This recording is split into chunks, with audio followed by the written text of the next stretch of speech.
या प्रकरणात राहणार आहे?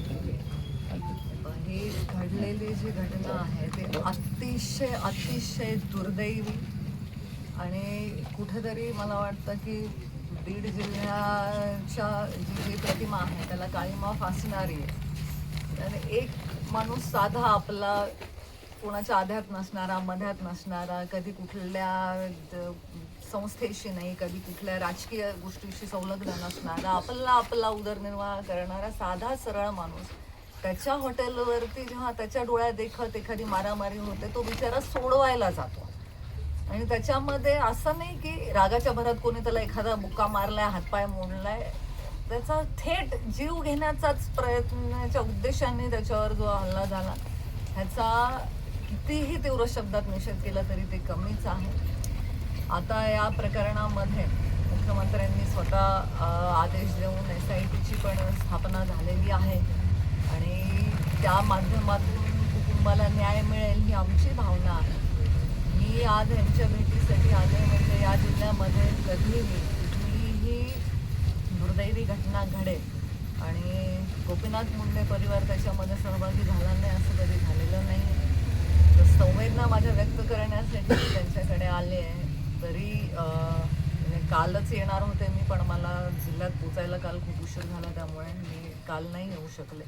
मला वाटतं की आज हे कुटुंब अतिशय क्लेशामध्ये, अतिशय दुःखामध्ये आहे आणि ते खऱ्या अर्थाने न्यायाची वाट बघतायत. जो न्याय त्यांना मिळेल ही आमची सरकारकडून अपेक्षा आहेच आहे. परंतु ते मिळत असताना जर कुठल्या पद्धतीचं काही कमी जास्त होतं असं वाटलं तर या कुटुंबासमवेत आम्ही पूर्णपणे हे प्रकरण तडीस जाईपर्यंत त्यांच्या पाठीशी भक्कमपणे आम्ही उभे राहू हा विश्वास त्यांना देण्यासाठी आज मिळाला. ताई, यामध्ये काही राजकीय लोकांचा सहभाग असल्याचा आता पीडित कुटुंबाचा आरोप आहे. पीडित कुटुंबाने नार्को चाचणी करण्याची देखील मागणी केलेली आहे. या संदर्भात तुम्ही SIT प्रमुखाशी काही बोलणार आहेत, मुख्यमंत्र्यांशी काही संवाद साधणार आहेत? ह्याच्यामध्ये योग्य तपास व्हावा.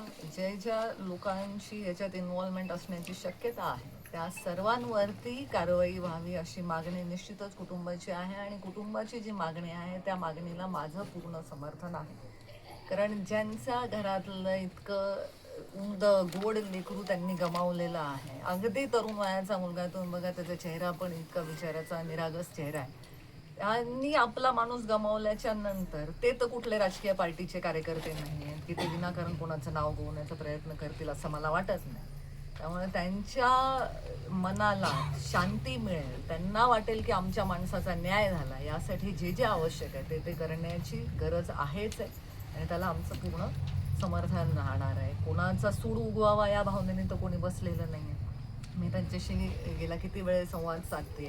कोणाचाही सूड घेण्याची त्यांची भावना नाही आहे. त्यांचा हाच प्रश्न आहे की आमच्या लेकराचा काय दोष होता, त्यांनी काय गुन्हा केला, त्यांनी काय चूक केली की ज्याच्यामुळे त्याला ही वेळ आली या कुटुंबावर. आणि या कुटुंबाला न्याय मिळवून देणं हे कर्तव्य आहेच आहे, आमचं पण आहे आणि सरकारचं पण आहे. आता कुठेतरी पोलीस कर्मचाऱ्यांकडून किंवा पोलीस अधिकाऱ्यांकडून गुन्हा दाखल करायला उशीर झाला अशी पण कुटुंबियांची तक्रार आहे, कारण 3 दिवस लागले या प्रक्रियेला साधारण. निश्चितच पोलीस विभागाकडून दिरंगाई झालेलीच आहे. कारण जर पोलिसांनी सहकार्य केलं असतं तर 48 तास मृतदेह तिष्ठत ठेवण्याची वेळ कुटुंबावर आली नसती. आज आपला माणूस गेला तर निदान त्याचे सर्व संस्कार तरी व्यवस्थित पार पडावे ही कोणत्याही कुटुंबाची भावना असतेच. पण ही भावना असताना सुद्धा मृतदेह तिष्ठत ठेवावा लागला म्हणजेच पोलिसांचं सहकार्य नव्हतं हे उघड आहे.